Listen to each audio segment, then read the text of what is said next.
உலகத்தில் அவரவர் பேசுகிற மொழி அவரவருக்கு தாய்மொழி. உலகத்தில் அவரவர் பேசுகிற மொழி அவரவருக்கு தாய்மொழி.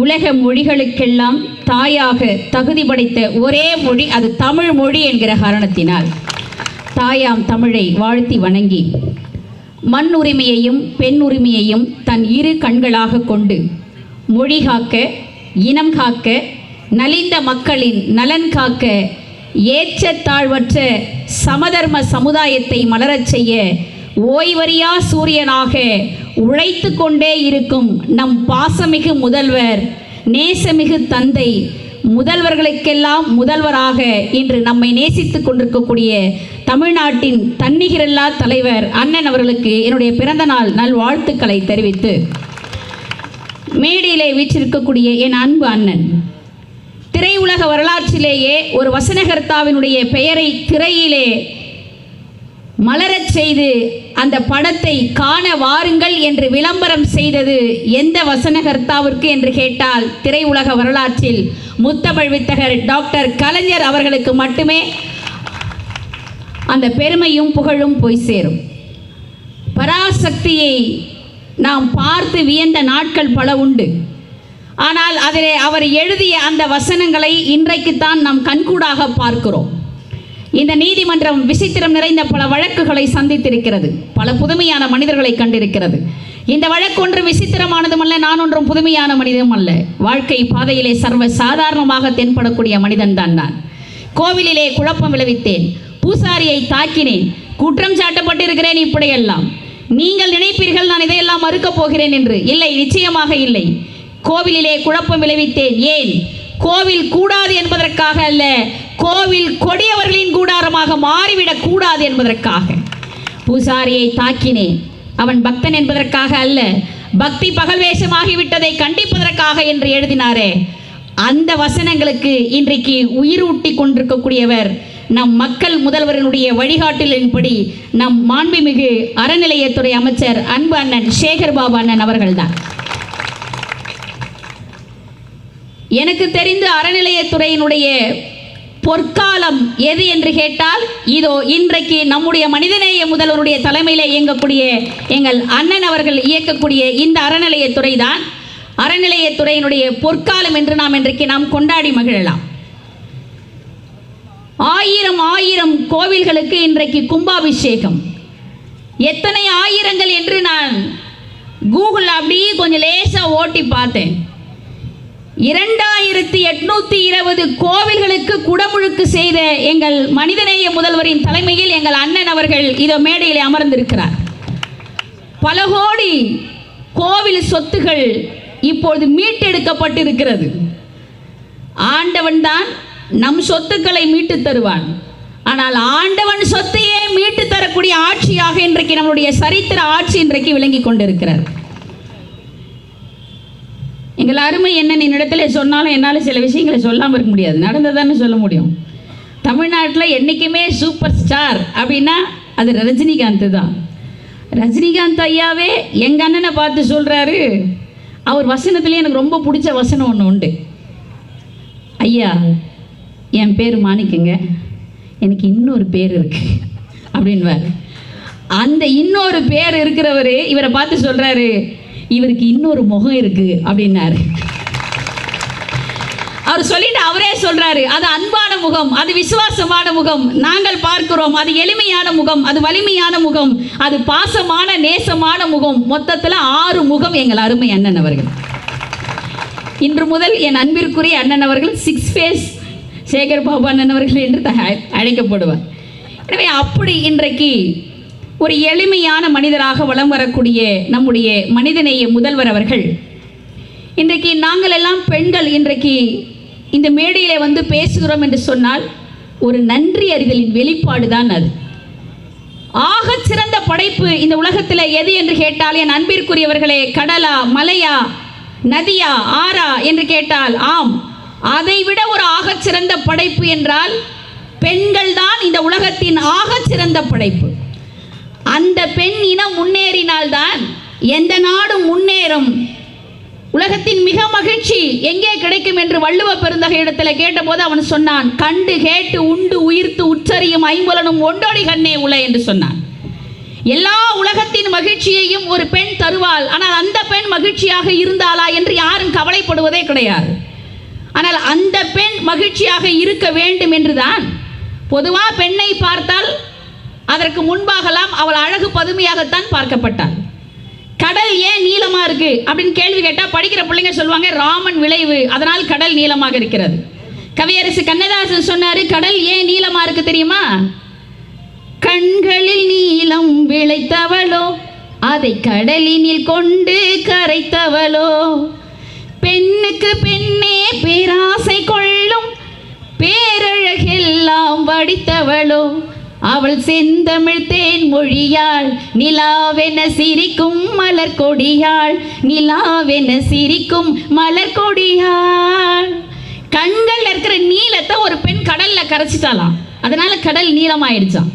இப்படி அழகு பதுமைகளாக மட்டும் பெண்ணை வர்ணித்த காலகட்டத்திலே பெண்கள் அழகு பதுமைகள் மட்டுமல்ல, அவர்கள் அதிகாரத்திற்கும் உரியவர்கள் என்று சொன்னது திராவிட முன்னேற்ற கழக ஆட்சிதான். முதலாக உள்ளாட்சி அமைப்புகளிலே 33% கொடுத்தவர் முத்தமிழ் வித்தகர் டாக்டர் கலைஞர். இன்றைக்கு அவரையும் தாண்டி நாம் மக்கள் முதல்வர்களுக்கெல்லாம் முதல்வர் இன்றைக்கு 50% உள்ளாட்சி அமைப்புகளிலே பெண்களை அமர்த்தி அழகு பார்க்கிறார். வேலை வாய்ப்புல பெண்கள் நிறைய படிக்கிறோம். அப்போ வேலை வாய்ப்புல இவர்களுக்கான சதவீதத்தை உயர்த்த வேண்டும் என்று இதை உயர்த்தி தந்திருக்கிறார்.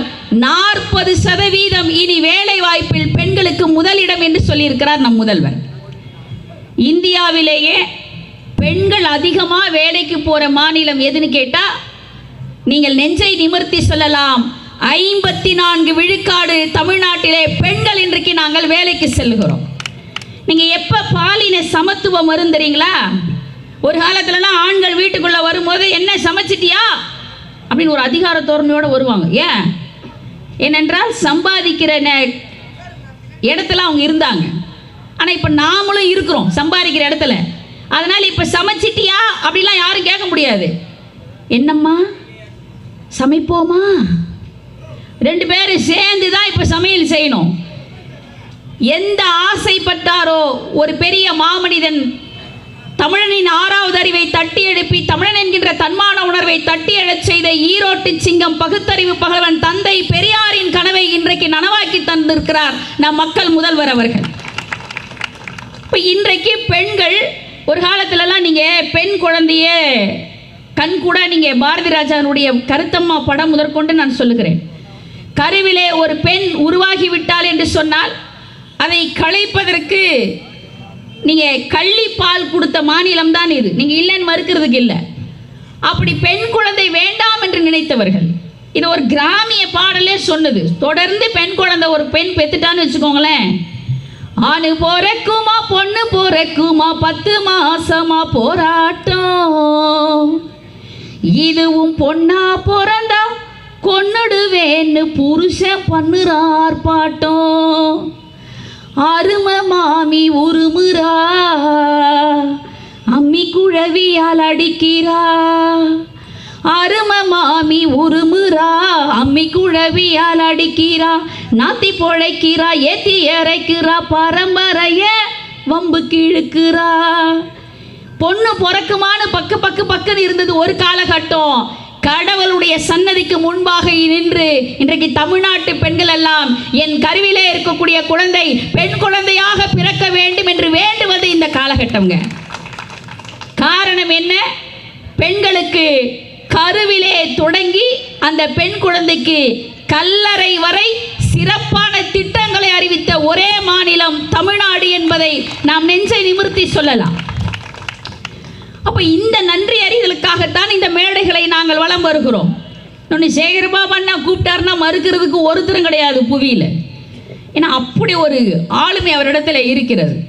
அப்போ இன்றைக்கு பெண்களுக்கு முதல்வராக பதவி ஏற்ற உடனேங்க எந்த மாநிலத்தில் பெண்களுக்கு பெண் உரிமை நிலைநாட்டப்படுகிறதோ அந்த மாநிலம் சிறந்த மாநிலம் என்பதை உணர்ந்தவர் நம்முடைய முதல்வர்.